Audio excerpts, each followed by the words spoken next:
Всем привет! Это очередная глава трипологии звука. Для тех, кто впервые на канале, меня зовут Александр, и мы здесь рассматриваем всякие старые советские и не только приборы. И сегодня у нас на обзоре установка электромузыкальная ударная Marsh B232. Про цифровой индекс B232 я узнал буквально несколько минут назад, потому что, оказывается, здесь так написано. Я знаю все-таки этот модуль как просто барабанный модуль Marsh. Заранее извиняюсь, если я буду изредка посматривать чуть-чуть влево, а там у меня расположен плейбэк-монитор, потому что по какой-то злой или доброй традиции я записываю этот обзор уже во второй раз.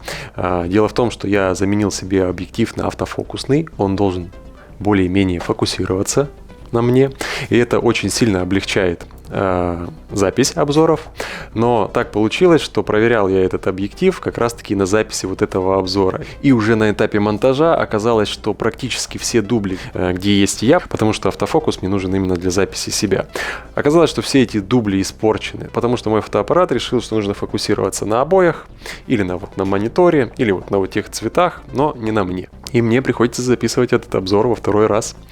Также из нововведений вы видите вот этот необычный аксессуар. Это так называемый головной микрофон. Для меня тоже это в новинку. Я тоже это пробую буквально во втором видео. Но, как выяснилось в предыдущем видео, звук, который записан вот таким способом, намного лучше. Намного лучше, чем если бы эта петличка была расположена вот здесь. Потому что, когда петличка расположена вот здесь, она записывает всю комнату, и до нее доходит звук, скажем так, с большего расстояния. А когда, соответственно, микрофон расположен ближе к лицу, то есть мне не нужно напрягаться, громко говорить, и звук пишется намного лучше. Попробуем такой формат. Надеюсь, звук будет более-менее нормальным.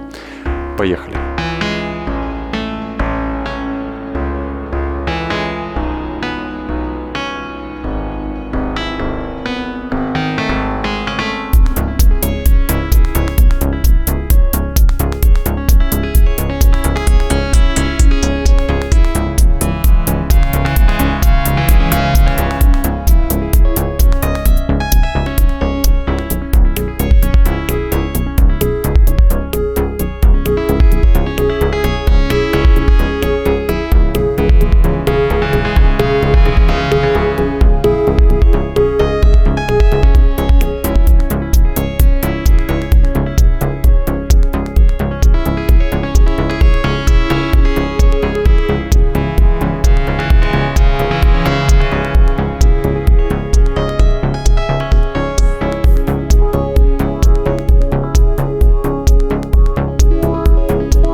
Первый раз, когда я записывал этот обзор, я не был уверен, как я буду строить вообще рассказ о данном интересном приборе, потому что информации о Marsh не так-то и много. В принципе, это информация из инструкции и какая-то техническая информация. Техническую информацию вы уже могли видеть ранее на канале. У меня есть несколько техничек по данному прибору, где описаны все недостатки и внутренние устройства именно по электронной части, да. И еще на канале вы можете найти несколько очерков с звуком данного прибора, но текущий прибор – это, наверное, лучший кандидат для записи обзора, потому что в данный барабанный модуль интегрирован MIDI-триггер, и MIDI-триггер не простой, а с управлением по Velocity. Здесь работают все 6 каналов. Этот Marsh перебран, настроен, и поэтому я считаю, что этот прибор, наверное, лучший претендент для демонстрации и возможностей звучания Marsh. Чуть позже мы подробнее рассмотрим внешний вид устройства и функционал Marsh, а сейчас давайте в общем порассуждаем о данном классе приборов. Этот модуль является всего лишь частью от набора, который представлял собой электронную барабанную установку. То есть в комплекте шли 6 стоек, 6 пэдов, таких ромбовидных, да, педаль, которая эмулировала басовый барабан, и электронный блок, который, соответственно, генерировал те или иные звуки, которые мы на нем можем накрутить. Пэды представляли собой такие резиновые ромбы. В каждом из них располагается пьезоэлектрический датчик, и, соответственно, чем сильнее мы бьем по этому пэду, чем больше уровень напряжения импульс он выдает. На электронном блоке у нас есть 6 входов, то есть 6 пэдов, 6 входов, и мы можем каждый из каналов барабанного модуля накрутить на тот или иной звук. В инструкции к маршу есть вот такой листик, который представляет собой какие-то базовые пресеты. Здесь можно увидеть 4 варианта снейра-драма, бейс-драм, томы, хай-хеты. Таким образом, производитель дает псевдографический пресет, так называемый, да, который мы можем накрутить и, в принципе, получить звук, который условно подразумевался производителем. Но нас это, соответственно, не останавливает. Мы можем крутить тембра и ручки совершенно так, как захотим. Все 6 каналов барабанного модуля марша, они идентичны. То есть все эти 6 каналов — это одинаковые блоки. И каждый блок состоит из 2 частей. Названы производителем они, соответственно, блок GUN и FUN. GUN — это генератор, управляемый напряжением, то есть это блок, который генерирует условно у нас синусоидальный сигнал частотой от 20 до 700 Гц. Там 2 диапазона можно переключать, высокие и низкие. То есть низкий диапазон — это примерно от 20 до 400 Гц, и высокий диапазон — это от 400 до 700 Гц, соответственно. Вот. И есть второй блок. Звучание второго блока у нас основано на шуме. В этом же блоке у нас есть фильтр, который позволяет прикрывать частоты шума. Почему блока 2? Верхний блок, основанный на синусе, он позволяет генерировать нам звуки как раз-таки ударных. Это некоторые басовые звуки, просто какие-то частоты. А нижний блок, который у нас основан на шуме, он как раз-таки нужен для имитации звуков хай-хетов, тарелок, всяких шумящих звуков и так далее.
Сложно рассуждать о востребованности данных барабанных установок. То есть технически, скорее всего, их разрабатывали для вокально-инструментальных ансамблей. И если вы послушаете записи групп тех годов, как зарубежных, как и наших, то в определенные промежутки времени была мода на синтетическое звучание ударных. Вы эти звуки все прекрасно знаете. И этот звук появился в музыке именно благодаря вот таким аналоговым барабанным установкам. И в этом что-то есть. Многие до сих пор гоняются именно за вот такими модулями. Для того, чтобы получить специфическое, вот определенное звучание определенных стилей, либо определенных годов. Давайте рассмотрим внешний вид устройства и управления электронного барабанного модуля Marsh более подробно.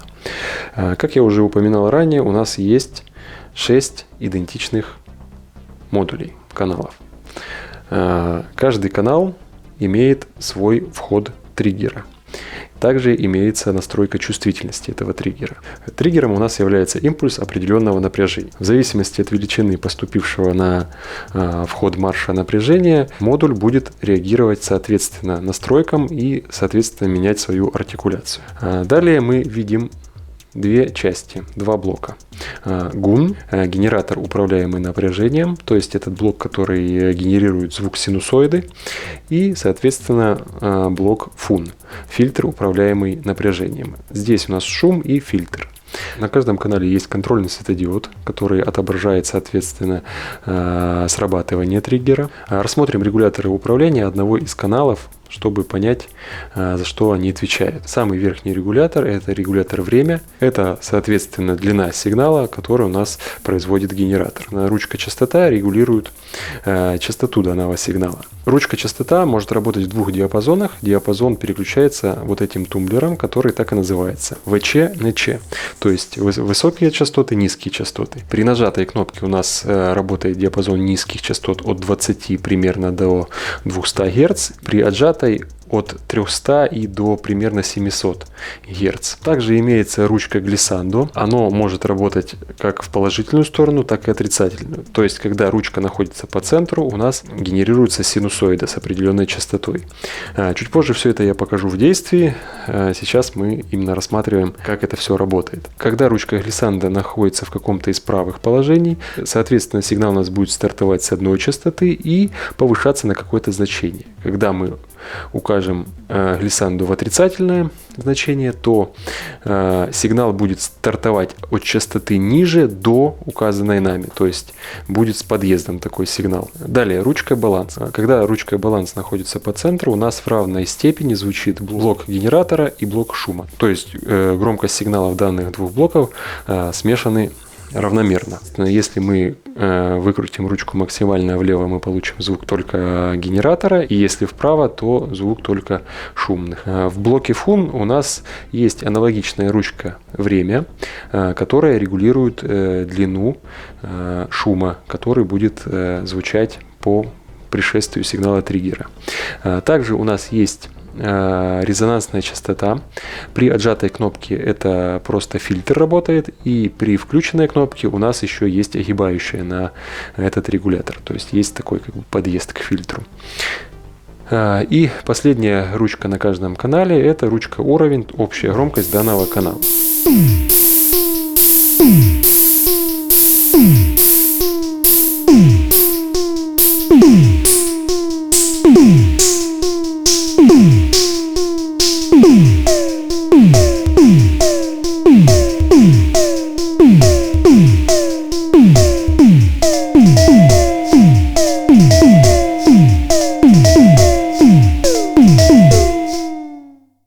Как я уже упоминал, все 6 каналов абсолютно идентичны по своему устройству. В нижней части у нас есть независимые выходы каждого канала. Это очень удобно, то есть вы каждый из каналов можете пропустить через какой-то определенный эффект, но есть одна оговорка. Выход на данном канале примерно 200 милливольт, в отличие от выхода усилителя или телефонов, например. И, соответственно, чтобы усилить сигнал каждого из этих каналов, вам нужен очень хороший предварительный усилитель. Это что-то вроде микрофонного входа на микшерном пульте. Также у нас имеется линейный выход левого и правого каналов, который уже дает нормальный уровень, около 2,5 вольт в пике. Левый и правый — это достаточно условное такое понятие. Прибор каждой из этих линеек является моно, но на левый и правый канал будут уходить либо звук с генератора, либо звук шума. И таким образом у нас появляется некоторая виртуальная панорама, панорамирование звука в пространстве. Выход телефонов, соответственно, для подключения наушников. Это общий регулятор громкости для линейного выхода. Также у нас здесь есть фильтр. Фильтр этот очень хорошо срезает частоты, то есть высокие и низкие. То есть, выкрутив ручку среза нижних частот в минимальное положение, мы практически полностью убираем басы. В правом верхнем углу у нас расположен шнур питания, предохранитель и включатель питания соответственно. Вот этих двух разъемов на оригинальном марше нет. Это установленный MIDI комплект, и это у нас MIDI вход, а это у нас MIDI true. Очень удобная вещь, которой я постоянно пользуюсь на марше, это смешанный выход левого плюс правого каналов. То есть, соответственно, здесь сумма двух каналов. Также здесь можно увидеть два светодиода. Это светодиоды, которые относятся к MIDI модулю. Один показывает, что MIDI включен, второй показывает активность сигнала. Также здесь имеется кнопка обучения MIDI каналу. При зажатии кнопки марш запомнит последнее сообщение, с какого канала оно принято, и будет работать, соответственно, на этом канале. Если посмотреть на марш сбоку, мы можем увидеть вот такой вот профиль, скос сверху и скос снизу. Боковые панели марша отлиты из достаточно толстого алюминия и покрашены молотковой краской. Сам по себе марш достаточно компактный, и, наверное, он самый компактный из электронных барабанных модулей с таким количеством каналов.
Теперь давайте рассмотрим действие каждой из ручек одного из каналов на практике.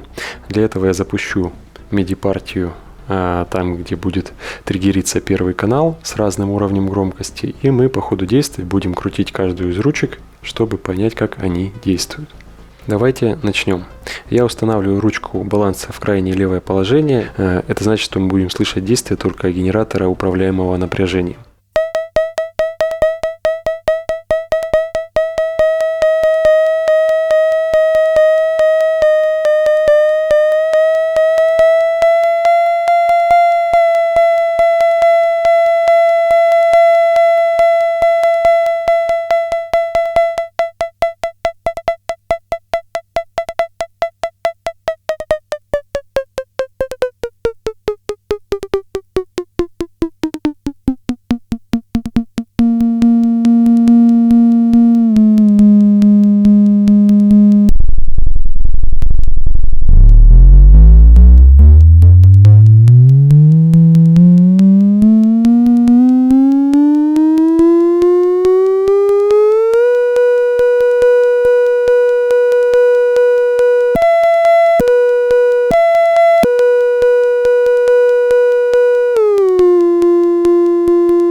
Таким образом, разными комбинациями этих ручек мы можем получить как очень низкочастотные звуки, так и высокочастотные звуки, как чистый тон, так тон с глиссандо в отрицательную или обратную сторону, и эмулировать те или иные звуки ударных. Потому что звук простых электронных ударных — это, в принципе, синусоида с резким нарастанием питча, что как раз здесь делается ручкой глиссандо. То есть мы устанавливаем низкую частоту, некоторый так называемый подъезд, то есть глиссандо, и в итоге у нас получается звук электронного кика. Теперь давайте установим ручку баланс в крайнее правое положение. Это значит, что сейчас будет звучать только блок, который генерирует шум. Давайте послушаем.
А теперь давайте смешаем звук басового генератора и звук шумогенератора. То есть установим ручку в центральное положение.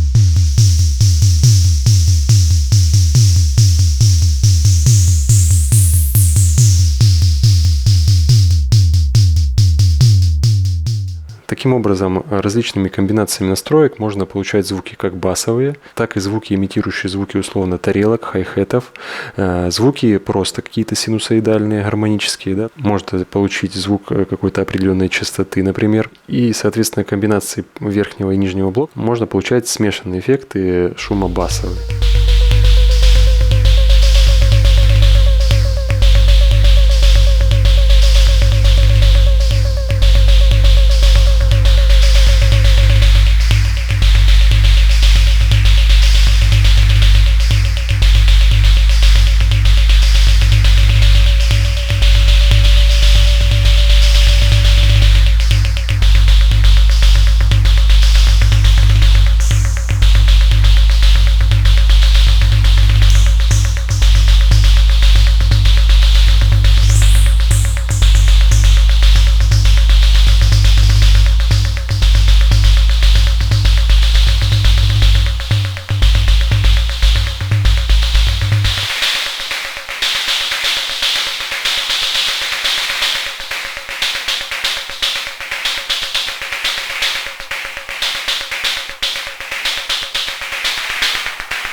Когда я разрабатывал MIDI-триггер для марша, я специально сделал так, чтобы его каналы были назначены на соответствующие ноты стандарту General MIDI для ударных. Это дает мне возможность закидывать стандартные MIDI-партии ударных стандарта General MIDI и проигрывать их на марше, ожидая, что первый канал у меня будет бейс-драмом, второй снейр-драмом и так далее, соответственно, стандарт. Этот же момент меня натолкнул на одну интересную мысль. Я сейчас попробую вбить стандартные настройки, которые предлагаются производителем, и мы с вами послушаем, как звучат партии на этом приборе теми звуками, которые условно задумал производитель.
Итак, давайте сделаем некоторые выводы. Вот эта история с пресетами графическими, она плохо работает. Здесь дело в том, что здесь указаны усредненные некоторые положения регуляторов.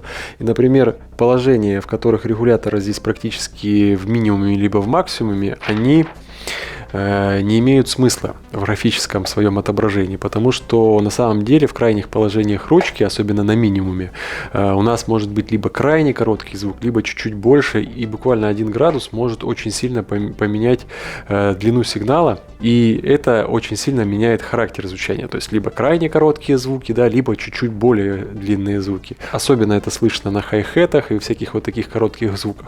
В принципе, понятно, что этот графический пресет — это такое нечто усредненное, чтобы было примерно понятно, да, то есть как формировать хай-хет. Например, вы можете посмотреть и увидеть, что хай-хет — это звук без басовой части, на шумах, резонанс примерно вот здесь, там, и без огибающей. И вы понимаете, что таким образом вам предлагают делать хай-хет.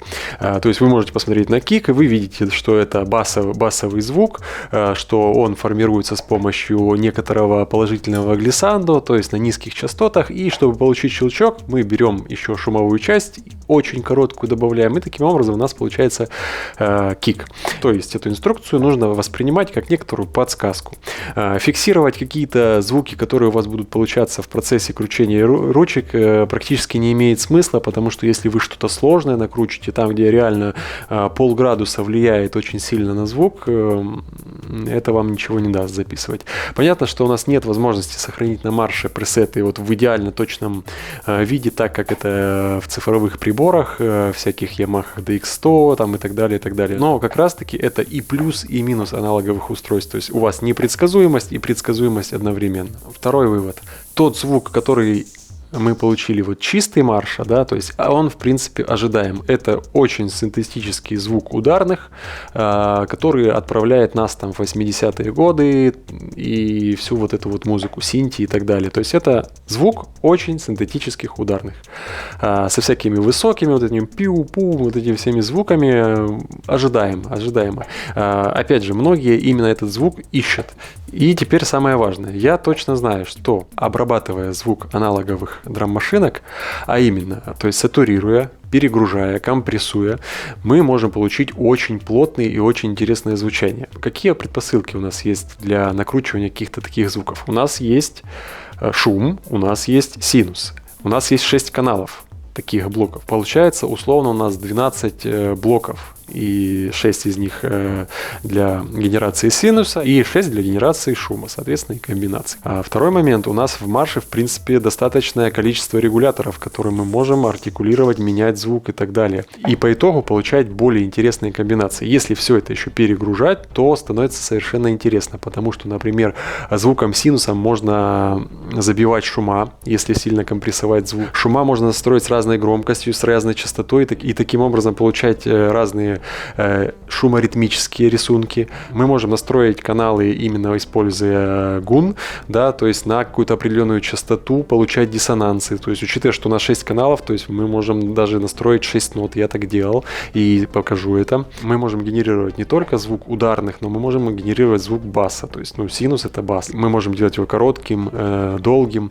Также мы можем использовать каналы параллельно, то есть по 2 штуки, да, и накручивая на паре каналов одну и ту же частоту, но выставляя разный уровень глиссандо, то у нас при старте такого баса будет рассинхрон диссонанс, и мы будем получать бьющиеся звуки. Это все дает огромное поле для экспериментов, но основной эффект, который вы будете использовать с подобными драм-машинами, чтобы получить из них тяжелые звуки для техно и так далее, это, как правило, всякого рода перегрузы, то есть начиная от просто переусиления, да, заканчивая дисторшенами, фузами и так далее.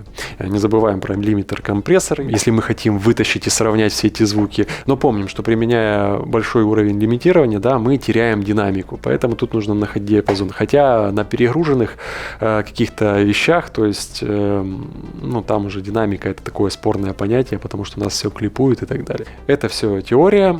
Давайте попробуем на практике выкрутить какие-то интересные вещи уже помимо чистого звука, помимо стандартного использования электронных синтетических ударных, будем делать тяжелые перегруженные звуки.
После всего увиденного и услышанного давайте попробуем, как всегда, сделать какие-то выводы и понять, где может применяться данный прибор и найдется ли место для этого прибора в сетапе современного электронного музыканта. Вопрос этот крайне спорный.